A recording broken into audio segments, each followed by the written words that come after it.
Encounter in a graveyard at midnight. Graveyards are quiet places. They're meant to be peaceful, a space for memory, a place where nothing should move. But at midnight, even quiet places can feel different. This is the story of a chilling encounter that happened in a graveyard long after the gates were supposed to be locked. I didn't go there looking for trouble. It was a shortcut, a faster way home. The old cemetery sat between two empty streets, and during the day people walked through it all the time. At night, almost no one did. The iron gate was half open. That should have been my first warning. The moment I stepped inside, the air felt colder. Not freezing, just still. Gravel crunched loudly into my shoes, each step echoing more than it should have. Rows of headstones stretched into the darkness, their names barely visible in the moonlight. There were no insects, no distant traffic sounds, no wind moving the trees, just silence, the kind that makes you aware of your own breathing. I told myself to keep walking. Don't rush, don't panic, just get through. Halfway across, I heard it, footsteps, slow, careful, not matching mine. I stopped, so did the sound. I waited, nothing. That was when I realized something unsettling. I wasn't alone. Near one of the older headstones, a shadow shifted. At first, I thought it was a trick of the moonlight. Then it moved again. A tall figure stood between the graves, still, facing my direction. I told myself it was probably a groundskeeper, or someone else passing through. I cleared my throat and spoke. Hello. My voice sounded too loud. There was no reply. The figure didn't move. Then it started walking, not toward me, beside me, keeping the same distance, grave after grave. I could feel it there without looking. Every instinct told me not to turn my head. Just as the exit came into view, I heard a voice, not loud, not close. A whisper carried by the still air. Don't stay. That was all. I didn't run. I walked faster. The moment I passed through the gate, sound returned all at once. Cars in the distance, leaves moving, the night breathing again. When I looked back, the path behind me was empty. The next day, I told someone what happened. They went quiet. Then they asked where I heard the voice. I pointed to a section near the old graves. They nodded slowly. That's where people say you shouldn't linger, they said. They say the place reminds visitors at midnight isn't meant for the living. Graveyards aren't dangerous most nights. They're just quiet, but sometimes, when the clock strikes 12, they remember. And if you ever find yourself walking through one at midnight and feel like you're not alone, take the hint and leave. The haunted forest where no birds sing. There is a forest people avoid without fully knowing why. It doesn't look dangerous. No warning signs, no fences. But once you step inside, something becomes immediately clear. There are no birds, no chirping, no fluttering wings, no morning calls greeting the sunrise. Just silence. And in nature, silence is never normal. Locals call it many names. Some call it the quiet woods, others call it the waiting forest. Hikers pass around advice in low voices. Don't stay after sunset. Don't follow unfamiliar paths. And whatever you do, don't call out. Most of these warnings don't make sense until you're there, at the edge of the forest. Everything feels ordinary. Birds sing, insects buzz, leaves rustle. But one step past the tree line, it all stops. The sound doesn't fade. It cuts off, as if someone closed a door on the world. People expect silence to feel peaceful. This one doesn't. It presses in on you, makes your footsteps sound too loud, your breathing too noticeable. Some visitors say the forest feels like it's listening, not watching, listening. Technology behaves strangely here. Compasses spin, GPS signals drift. Paths seem to bend where they shouldn't. Hikers wear trails move slightly when they aren't looking. Not dramatically, just enough to make you doubt your memory. The trees grow unusually close together. Their branches tangle overhead, blocking most of the sky.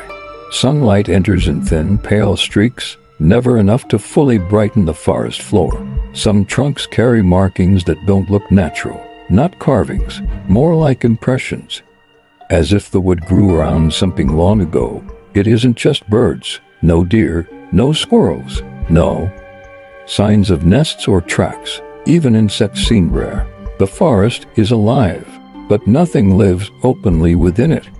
Many visitors describe a low sound. Not a voice, not wind, a hum. So faint you only notice it when you stop walking. Some say it comes from the ground.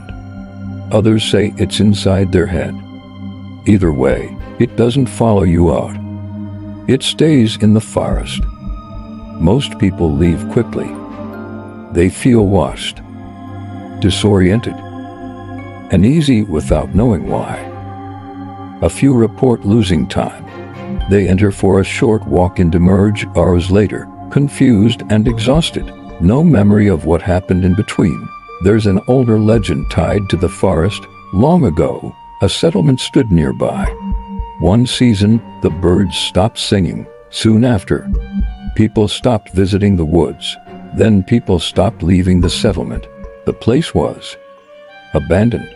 The forest reclaimed everything, except the silence.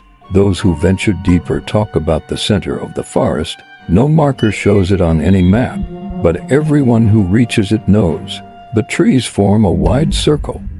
The ground dips slightly, and the silence becomes absolute. No wind, no hum, nothing. Standing there feels like holding your breath even when you're not. Strangely, people feel the urge to talk, to call out, to say their name. Locals warn against it. They believe the forest listens for voices, and once it hears yours, it remembers. When you finally step out, sound returns instantly. Birds sing again, wind moves freely. The world feels loud, too loud. Some people feel relief, others feel loss, as if something stayed behind. The forest still stands, still quiet, still empty. Scientists have no clear explanation. Locals offer only warnings. But everyone agrees on one thing. If you ever walk through a forest and the birds stop singing, don't go deeper, because some places don't want to be disturbed, and some silences are meant to stay unbroken. The haunted prison where inmates still linger. Prisons are built to hold people in walls, bars, locked doors. But when a prison is abandoned, it doesn't always empty. This is the story of a prison that closed its gates years ago, yet somehow it still feels occupied. The prison sits on the edge of town, surrounded by cracked concrete and rusted fencing. Watchtowers lean at strange angles. Windows stare out like empty eyes. Officially, the prison was shut down due to age and cost. Unofficially, people say it was never truly cleared. When it was active, life inside followed strict patterns. Morning counts, evening counts, lights on, lights off. Every sound had meaning. When the prison closed, the routine stopped. The silence didn't. Soon after the shutdown, nearby residents noticed things. Lights flickering in cell blocks, doors slamming shut on their own. The sound of keys echoing at night. Security teams were sent in. They found nothing, no intruders, no power source. Yet the reports continued. Those who've entered describe a heavy feeling, rows of small cells, thin mattresses, scratched walls, names carved into metal, tallies marking days. Some visitors say the air feels crowded, as if the space remembers every person who was once confined there. Footsteps are the most common experience. Slow, measured, they follow familiar prison routes.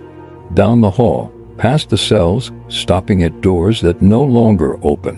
When people turn around, the hallway is empty. Others report hearing voices, not shouting, not screaming, murmurs. Fragments of conversation carried by the corridors. They never form full sentences, just echoes of presence. The prison yard feels different from the rest of the building. Open sky, cracked ground, faded lines where people once stood in rows. Some say they feel watched there, Not from above, from all around. One former guard shared something unsettling. He said every night before leaving, he still felt the urge to do a final count, not out of habit, out of certainty, as if someone was still waiting to be acknowledged. Locals believe the inmates never left because they were never ready to. Years of routine, years of confinement, the prison became their entire world. And when it closed, that world didn't release them. The prison is sealed now, entry is forbidden. But people who pass by at night say they hear movement behind the walls. Doors closing, chains shifting, as if the building is still doing its job. The prison remains silent by day, but at night, it remembers.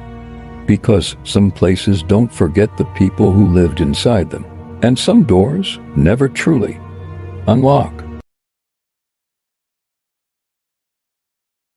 The hotel room nobody checks into twice. Intro hook scene 1. Hotels are places of transition. People arrive, stay briefly, and move on.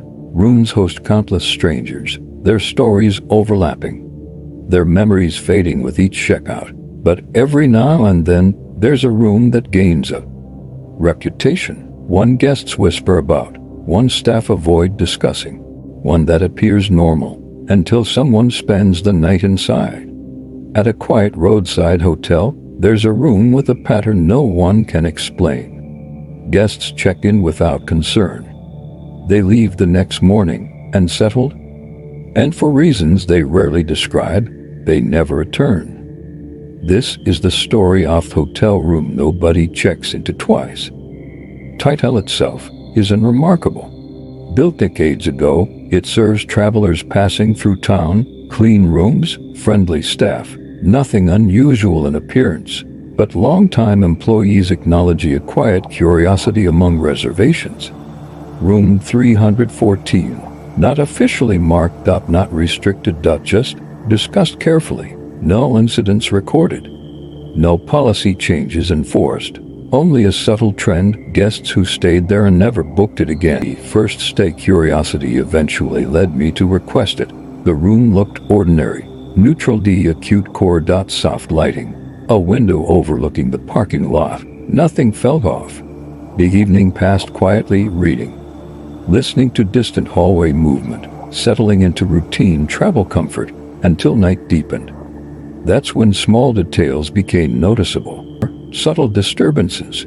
The air felt uneven, not cold, just inconsistent. Curtains stirred without clear breeze. Sounds from neighboring rooms seemed closer than expected. Occasionally, faint knocking echoed somewhere beyond the walls. None of it dramatic, all of it explainable. Old buildings carry sound unpredictably. Air systems fluctuate, yet lying awake, awareness heightened.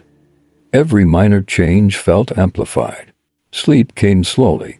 The night at some point past midnight, I woke unexpectedly. No loud noise, no clear reason, just a sense of alertness. The room was quiet, but not still.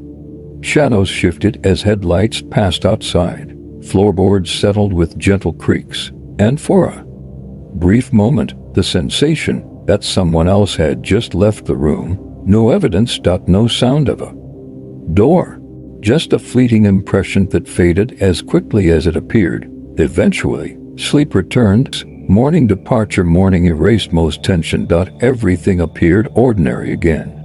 Checkout was routine, but as I left, I understood something I hadn't expected. Nothing frightening had occurred, nothing dramatic or threatening. Yet there lingered a quiet reluctance, a hesitation at the idea of staying again, not fear. Just an instinctive preference. Shadow choose a different room next time. Guest patterns, speaking discreetly with staff revealed a pattern. Guests rarely complain, rarely request refunds, rarely describe specific problems. They simply don't return to that room. Some mention restless sleep, others vague discomfort. Many say nothing at all, but reservation records show consistency. Once is enough. Possible explanations, there are rational possibilities. Acoustics creating unease. Subtle environmental factors. Psychological suggestion from unfamiliar surroundings. Human Perception is powerful, especially when expectations shape awareness. Or perhaps coincidence built a reputation stronger than reality. Not every mystery requires something unusual behind it. Sometimes, pattern alone creates atmosphere. Reflection still.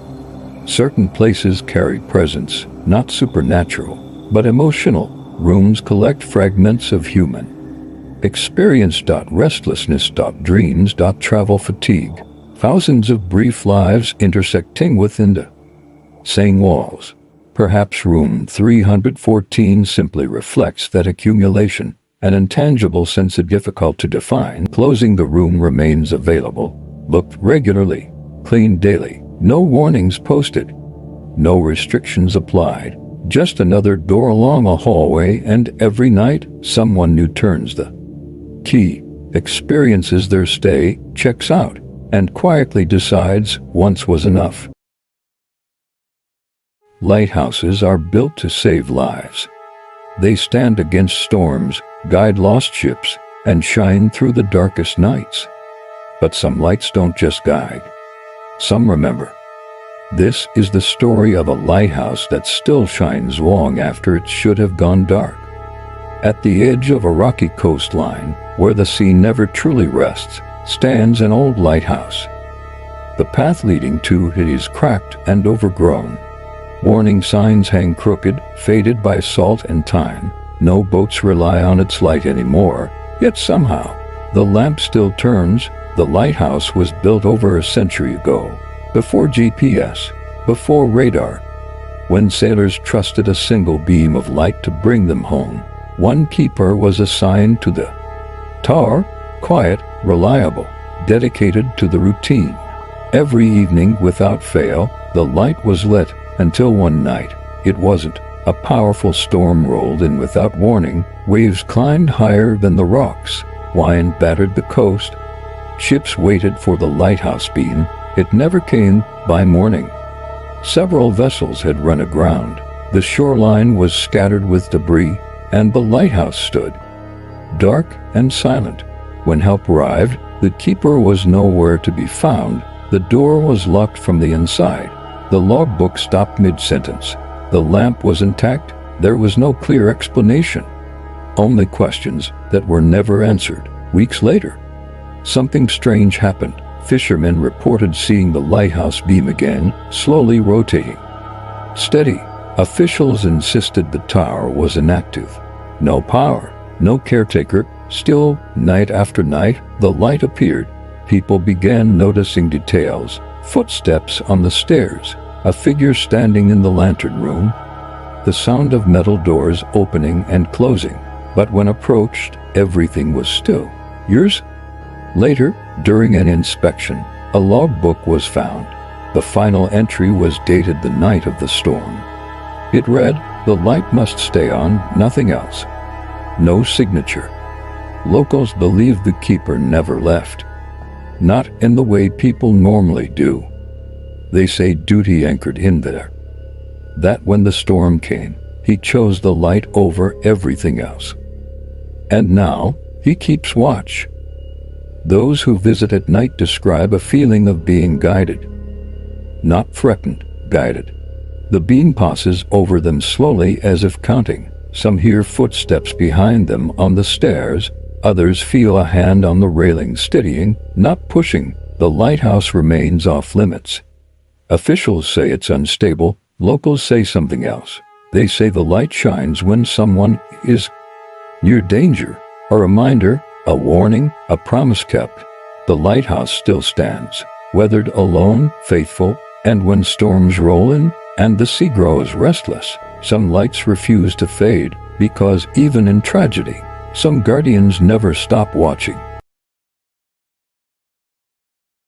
On the edge of town, there's a place most people don't dare to go, an abandoned hospital, standing like a silent, decaying giant. By day, it's just a ruin. Broken windows stare out like empty eyes. The paint is peeling off in tired strips, and the hallways are completely silent. But when night falls, something truly strange happens. You see, this hospital was shut down years ago. The official story, It was outdated and structurally unsafe. Everyone packed up and left. No more doctors, no more patients, and definitely no more electricity. The power was cut off for good, and yet the lights never really went out. If you ask anyone living nearby, they'll all tell you the same chilling story. Late at night, almost always just after 2 in the morning, a faint, soft glow appears on the upper floors. It's never on for long, just a few seconds, flickering in the darkness before vanishing again. Those brave or foolish enough to venture inside. Talk about an overwhelming sense of unease, rooms that make you feel like you're being watched. Long, sterile hallways that are too quiet, where sound just seems to disappear. Old medical equipment sits covered in dust, perfectly lined up, as if waiting for the next patient to arrive. Some even claim to hear things. Not voices or footsteps, but faint, unexplainable echoes that have no place in a dead building. One visitor swore the lights flickered on while he was inside. He froze in terror, expecting to find someone, but the corridor was empty. The lights just pulsed once, then plunged him back into darkness. Today, the hospital remains sealed off. A monument of mystery. No one has an explanation for the phantom lights. All we know for sure is that the building is supposed to be empty, but every single night, it feels awake. Thanks for watching, and if you enjoyed this mystery, don't forget to like and subscribe for more.